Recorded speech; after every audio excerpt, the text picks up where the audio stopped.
Hello everyone, আসসালামু আলাইকুম। কী অবস্থা সবার? তো বৃষ্টি, সৌদি আরব বৃষ্টি আসলে কার সময় বৃষ্টি হচ্ছে কি সুখের আর কার হচ্ছে কি দুঃখের। তো দুঃখের বলতে আমাদের আবার সুখে বলতে পারেন। তো বৃষ্টি আসার কারণে কিন্তু আমরা কাজ পাইলাম, এই পার্ট টাইম করলাম, পার্ট টাইম করে যে খাবারও দিয়ে দিয়েছে আর কি। আর তো ভাই কত 10, 20, 30, 40, 50, 60, 160টা ইনকাম করছি। তারপর আবার আকাশের দিকে আবার মেঘলা মেঘলা মেঘলা ভাব, আবার বৃষ্টি আসতে পারে। তো বৃষ্টি দেখি বৃষ্টি আজকে আসবে।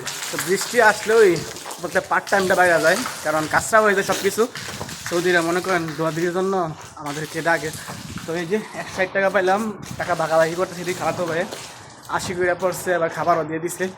তো যাই হোক, সৌদি আরব আসলে যারা সৌদি আরব আছেন, বন্ধু বানান, বন্ধু বন্ধু ছাড়া উপায় নাই। খাওয়াতে ভাই হ্যাঁ, সাদিক বানাইতে হইব। লাজিম মাররা সাদিক বানাই দিব। সাদিক বানাইলে সে কিন্তু এক কাজ করতে পারবো না। যখন এই কাজে যাইবো আর যখন বলে দিব যে লুক লাগবো বেশি, তখন আপনি না যাইব। মাররা সাদিক বানান টেকা মান।